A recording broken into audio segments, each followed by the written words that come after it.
Hi, my name is Scott Heinz. This is Brian Scott. We're both CSIT students with an emphasis in network and security, and we'd like to thank you for attending this presentation. Our advisor is Safia, and our client advisor is Nalini Elkin, CEO of Inside Products. So when we were doing research for this project, we came across an article concerning San Francisco City College. And for the last 10 years, the college has been leaking sensitive data from faculty and students and sending this data over to criminal organizations in Russia. They finally realized this was happening when they hired a consultant to come in and look at their system. And not only had it been happening for 10 years, but also it had been happening on almost a nightly basis. And from this article, we realized that the actual physical location of where these connections are going can be valuable information.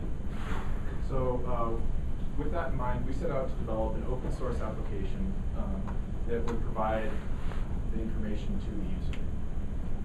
So our solution is where is it going? Where is it going takes information such as the timestamp, the local IP and local port, which is the computer that you're on, the remote IP and remote port, which is the computer that you're connecting to, the connection status, or whether you're connecting or disconnecting from that computer, and the executable that's responsible for the connection. This is one of our reports. As you can see, we took the timestamp and made it human readable, so it's in standard year, month, date, and actual time.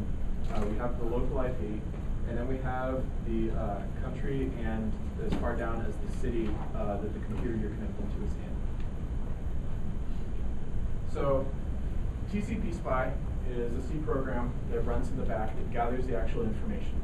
And it funnels it all into a connection database that runs SQLite3. Where is it going is the Python front end that takes information from the connection database and the location database and pulls it together and creates something that is usable to the user.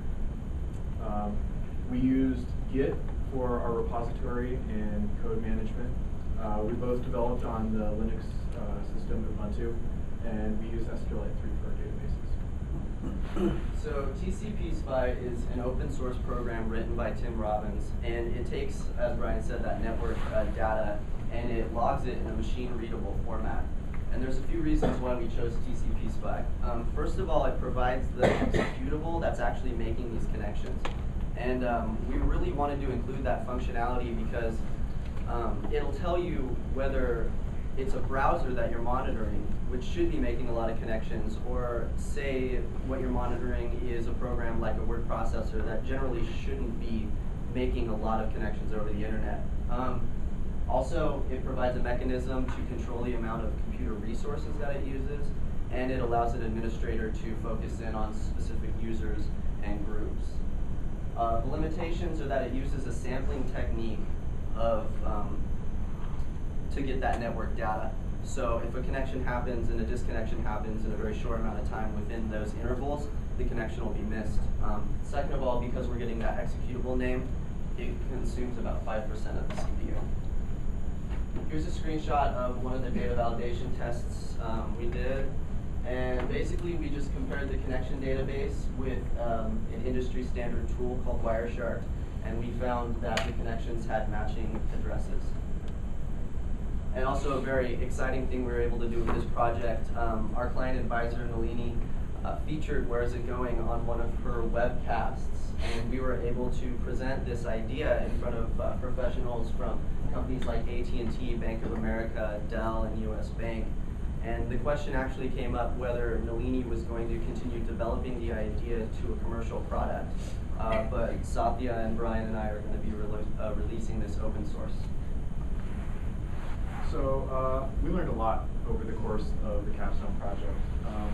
And I learned a lot of Python, Scott learned a lot of C. We both learned a lot about the software development process. Everything from starting something up fresh, troubleshooting, distribution, just the whole deal. One of the big problems that I ran into was getting packages to work together. So the Python requires a lot of packages that are third-party applications to include into the application. getting those to work together. We also learned a lot about the Linux operating system because TCP SPI relies on the operating system for the connection information. So we had to pull that from the operating system. And we both learned a lot about SQL databases as far as managing, creating, modifying. So thank you for watching our presentation. If you have any questions, we'll be in room 106 for the poster presentation.